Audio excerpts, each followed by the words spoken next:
အားလုံးပဲမင်္ဂလာပါ SMA Entertainment မှာပြန်လည်ကြိုဆိုလိုက်ပါရစေဒီကနေ့ကျွန်တော်တင်ဆက်ပေးသွားလို့တဲ့အကြောင်းအရာလေးကတော့9ရက်သားသမီးများအတွက်တပတ်စာပေးတဲ့ဟောစာတမ်းပဲဖြစ်ပါတယ်25ရက်နေ့3လ2021မှာ30ရက်နေ့3လ2021အထိတနင်္ဂနွေသားသမီးများအတွက်အလုပ်အကိုင်နေနဲ့နေရာအခွင့်အကောင်းတွေရလာတတ်ပါတယ်ဝန်ထမ်းဆိုရင်တော့အခွင့်အရေးနှစ်ခုတစ်ပြိုင်တည်းရရှိခံစားရပါလိမ့်မယ်လူကြီးတွေကကူညီပံ့ပိုးလာပါမယ်စီးပွားရေးသမားတွေကလည်းအခြေအနေကောင်းတွေပြန်ပြီးတော့ကြုံရပါမယ်ငွေကြေးကိစ္စမှာစိတ်ပူပန်ရတာတွေဖြစ်တတ်ပါတယ်ဒါပေမဲ့အချိန်တိုင်းတော့ပြေလည်သွားပါမယ်ကျမ်းမာရေးကတော့တစ်ပတ်လုံးမှာကျမ်းမာရေးစိတ်ပူစရာမရှိပါဘူးဘေးကင်းကျမ်းမာဖို့များပါတယ်လူမှုအိမ်ထောင်ရေးကတော့အခြေရေးအိမ်ထောင်ရေးကန်စတာအားနည်းမဲ့ကာလဖြစ်ပါတယ်အတေးအဖွဲလေးတွေကစပြီးပြဿနာကြီးထွားတတ်ပါတယ်ခင်မွန်းနဲ့စနီးတဲ့ဝေအချင်းချင်းပြဿနာဟောင်းတွေပြန်ဖော်ကြပြီးတော့စိတ်ဆင်းရဲရတတ်ပါတယ်အိမ်အပူတွေများလို့အပြင်ပဲထွက်ချင်ပါမယ်အကြီးအကဲမိတ်ဆွေနဲ့နေတိုင်းပါကံကောင်းစေအယောင်ကတော့အနီးရဲ့အယောင်နဲ့ရွှေရောင်ဖြစ်ပါတယ်ကံဆန်းနိုင်တဲ့ကနန်းကတင်9နှစ်ကနန်းဖြစ်ပါတယ်ကံကောင်းစေအရက်ကအရှိအရက်ဖြစ်ပါတယ်ကံကောင်းစေရဲ့နေ့ရက်တွေကတော့တနင်္ဂနွေဇာတပတိနေ့ဖြစ်ပါတယ်ရတဲ့ရအနေနဲ့မွေးနေ့တနင်္ဂနွေညပိုင်းဇာတပတိတောက်မှာအလင်းတိုင်9တိုင်ပူဇော်ပြီးတော့ဆုတောင်းလိုက်ပါတနင်္လာသားသမီးများအတွက်အလုပ်အကိုင်အနေနဲ့ဒီတစ်ပတ်လုပ်ငန်းစီးပွားနယ်ပယ်မှာအခက်အခဲတွေများလာနိုင်ပါတယ်ဘာတစ်ခုမှလွယ်ကူချုံးမွေတာမရှိဘဲရုန်းကန်ရပါမယ်အပြိုင်အဆိုင်တွေအတိုက်အခိုက်တွေကလည်းပေါ်များပါမယ်ကိုယ့်ရဲ့အောက်လူဝန်ထမ်းတွေကြောင့်စိတ်ငြိမ်ရတတ်ပါတယ်ဝင်ငွေနဲ့ပတ်သက်လို့တော့ကံကောင်းတတ်ပါတယ်ကျမ်းမာရေးကတော့ပုံမှန်ထက်ချူချာအားနည်းတတ်တဲ့အတွက်ကျူဆိုင်ရပါမယ်မတော်တဆတွေကလည်းဖြစ်တတ်ပါတယ်လူမှုအိမ်ထောင်ရေးကတော့မဲ့ရင်းဆွေရင်းနဲ့အဆင်မပြေဖြစ်တတ်ပါတယ်နားလည်မှုလွဲတာကစပြီးအချင်းချင်းအမြင်ဆောင်တာတွေဖြစ်လာတတ်ပါတယ်နှလုံးသားရေးမှာတော့စိတ်ပူပန်ရတာတွေဖြစ်ပါမယ်ကြားလူတွေကဝင်လာပြီးတော့ဒုက္ခပေးတတ်ပါတယ်ချစ်သူအိမ်ထောင်ဖက်တွေအကြားမှာစိတ်လိုက်မှန်ပါစကားများတတ်ပါတယ်ကံကောင်းစေတဲ့အယောင်ကအဖြူရောင်နဲ့ပလဲရောင်ဖြစ်ပါတယ်ကံစမ်းနိုင်တဲ့ကနန်းကနှစ်300ကနန်းဖြစ်ပါတယ်ကံကောင်းစေတဲ့အရက်ကအနောက်အရက်နဲ့အရှေ့အရက်ဖြစ်ပါတယ်ကံကောင်းစေတဲ့နေ့ရက်ကတော့ဇာတပတိတနင်္လာနေ့ဖြစ်ပါတယ်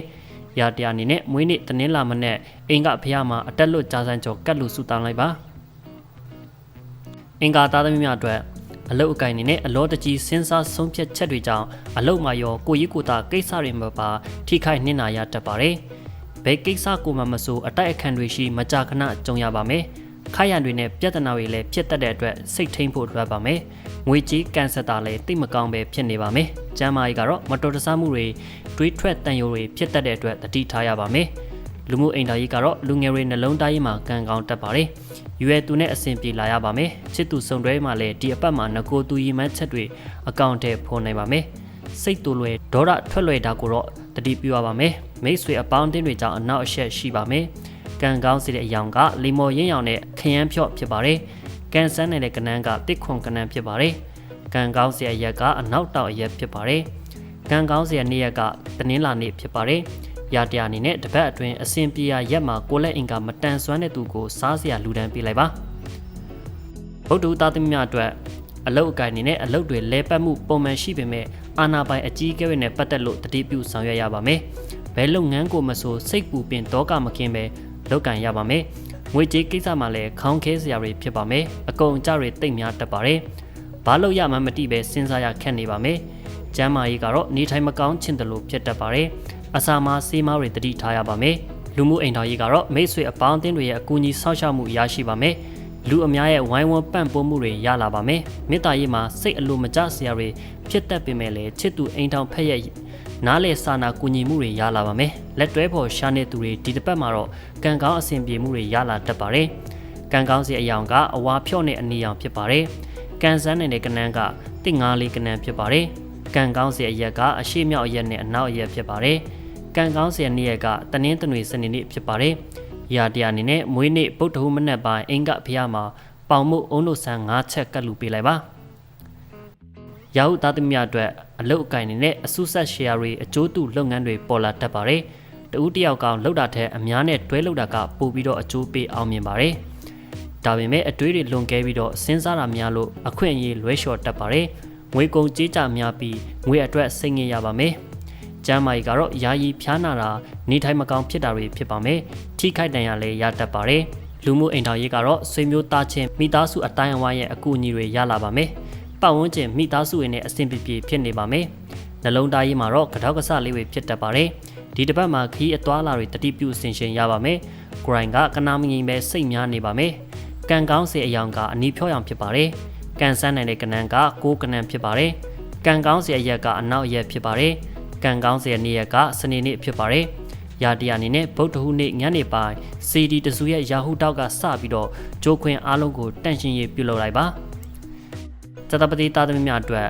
အလုတ်အကိုင်နေနဲ့ဒီတစ်ပတ်မှာအလုတ်အကြံအစီတွေခဏဆိုင်ငံထားတင်ပါတယ်အလုတ်အကိုင်စီးပွားရေးကံအားနည်းချိန်ဖြစ်တဲ့အတွက်အရင်အနည်းထဲတာအစ်စ်တိုးချဲ့တာမျိုးရှောင်ရပါမယ်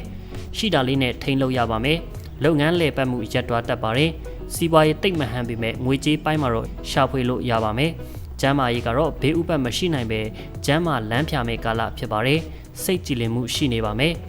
လူမှုအိမ်တော်ရေးကတော့အိမ်တွင်းရေးအပူတွေများလာနိုင်ပါတယ်မိသားစုထဲမှာအချင်းချင်းတဘောထားကွဲလွဲပြီးတော့ရန်ဖြစ်တတ်ပါတယ်လူငယ်တွေနှလုံးသားရေးမှာလည်းအပြစ်မြင်တာတွေရန်လိုတာတွေဖြစ်လာတတ်ပါတယ်အိမ်ထောင်ရှင်တွေကလည်းတာယာမှုနည်းလာနိုင်ပါတယ်ဘာမဆိုမိတ်ဆွေအကြီးအကဲတွေနဲ့တိုင်ပင်လောက်ကင်ပါကံကောင်းစေတဲ့အယောင်ကအဖြူဖြောရောင်နဲ့အဝါရောင်ဖြစ်ပါတယ်ကံဆန်းနေတဲ့ကနန်းကနှစ်ကိုငါကနန်းဖြစ်ပါတယ်ကံကောင်းစေအရက်ကအရှိရက်ဖြစ်ပါတယ်ကံကောင်းစေနေ့ရက်ကတော့ဇတပတိတနင်္ဂနွေနေ့ဖြစ်ပါတယ်ရာတရအနေနဲ့နေ့စဉ်မနက်ပိုင်းအင်္ဂဘုရားမှာကျန်တကာနဲ့ဆွမ်းကပ်ပြီးတော့ဆူတောင်းလိုက်ပါတောက်ကြသားသမီးများအတွက်အလုတ်အကိုင်နေနဲ့အလုတ်တွေများလာပြီးလူရောစိတ်ပါပင်ပန်းမှုတွေများလာနိုင်ပါတယ်အလုတ်တွေပို့ပြီးတော့များလာပေမဲ့ကိုယ့်အတွက်အကျိုးအမြတ်တိတ်မချီပဲဖြစ်နေပါမယ်လုံမားကင်မားတွေကလည်းဖြစ်တတ်တဲ့အတွက်တတိပြုရပါမယ်အလုတ်ကိစ္စခရီးကိစ္စတွေမအောင်မြင်ပဲဖြစ်တတ်ပါတယ်ငွေကြေးကိစ္စမှာလည်းတစ်ခါနဲ့မပြီးပဲဖြစ်ပါမယ်ကျမ်းမာရေးကတော့ဒီတစ်ပတ်မှာကျမ်းမာရေးချူချတတ်ပါတယ်ယောဂအခန့်ကြီးတဲ့သူတွေ Q site ဖို့လွှတ်ပါမယ်လူမှုအိမ်တော်ကြီးကတော့ကို့အနာကမိတ်ဆွေတွေနဲ့ပြိပခဖြစ်တတ်ပါတယ်လူမှုရေးပြဿနာတွေဖြစ်လာနိုင်တဲ့အတွက်ကိုယ့်ဘက်ကမမအောင် Q site ပါလူငယ်တွေနှလုံးသားရေးမှာယုံမားတန်တရားတွေကြီးမားလာတတ်ပြီးအချင်းချင်းမတင်ကားတာတွေဖြစ်တတ်ပါတယ်ကြားလူကလည်းဝင်တတ်ပါတယ်မိသားစုကအကူအညီဖေးမှပေးပါလိမ့်မယ်ကံကောင်းစေအယောင်ကမိခိုးရောင်နဲ့ခရမ်းပြဖြစ်ပါတယ်ကံဆန်းနိုင်တဲ့ကနန်းကခွန်တုံရကနန်းဖြစ်ပါတယ်ကံကောင်းစေအရက်ကအရှိမြောက်ရက်နဲ့အနောက်ရက်ဖြစ်ပါတယ်ကံကောင်းစေတဲ့နေ့ရက်ကဇာတပတိနေ့ဖြစ်ပါတယ်ရာတရာအနေနဲ့တပတ်အတွင်းအားလျက်မှာစေတီတစုကိုတွားပြီးတော့တပြက်စီတန့်ရှင်းရေးကုတူရယူလိုက်ပါစနေသားသမီးများအတွက်အလုတ်ကိုင်းနေနဲ့ဒီတစ်ပတ်မှာအလုတ်တွေများတလောက်ကိုယ့်အတွက်အကျိုးရှိပါလိမ့်မယ်လူကြီးနဲ့အာနာပိုင်ရစီကအကူအညီပံ့ပိုးမှုတွေရရှိပါမယ်အခွင့်အကောင်းတွေကလည်းကိုယ့်စီကိုရောက်လာပါမယ်ရာထူးတိုးတာလုတ်ပိုင်ခွင့်တိုးတာတွေဖြစ်ပါမယ်ငွေကြေးကလည်းကံကောင်းတတ်ပြီးများများဆဆရရှိပါမယ်ကျမ်းမာရေးကတော့အသွာလာပင်ပန်းမှုများတဲ့အတွက်အနားယူတင်ပါတယ်ကြံတာဘေးဥပတ်မရှိပါဘူးလူမှုအိမ်ထောင်ရေးကတော့လူငယ်လူရွယ်တွေအဖို့နှလုံးသားရေးမှာကံစတာတက်လာပါမယ်စိတ်ချမ်းသာစရာနဲ့ကြည်နူးစရာတွေကြုံရတတ်ပါတယ်စမ်းပွင့်မျက်နှာပွင့်ဖြစ်တတ်ပါတယ်ဒါပေမဲ့တစ်ဖက်မှာပြင်ပလူမှုရေးခိုက်ရန်ပြဿနာတွေရှိလာနိုင်ပါတယ်ကိုရန်လိုတိုက်ခိုက်တဲ့သူတွေရှိနေပါမယ်တတိထားတွာလာရပါမယ်ကံကောင်းစေအယောင်ကအနီအဝါရင်ရောင်ဖြစ်ပါတယ်ကံဆန်းနေတဲ့ကနန်းကခွန်တုံရတဲ့ကနန်းဖြစ်ပါတယ်ကံကောင်းစေတဲ့နေ့ရက်ကဗုဒ္ဓဟူးနေ့ဖြစ်ပါတယ်ကံကောင်းစေတဲ့အရက်ကအရှိမြောက်အရက်ဖြစ်ပါတယ်ရာတရာအနေနဲ့ဗုဒ္ဓဟူးနေ့မနေ့စောစောစီဒီတစုရဲ့ဂျိုးခွင်းချက်တော့မှာအလင်းတိုက်တိုင်းစီပူစော်လိုက်ပါဟုတ်ကဲ့ပါခုတစ်ခါကျွန်တော်တင်ဆက်ပေးလိုက်တဲ့အကြောင်းအရာလေးကတော့9ရက်သားသမီးများအတွက်တပတ်စာဘေးတင်ဟောစတန်ပဲဖြစ်ပါတယ်ကြည့်ရှုပေးခဲ့ကြတဲ့ပရိသတ်များအားလုံးကျေးဇူးတူတင်ရှိပါခင်ဗျာ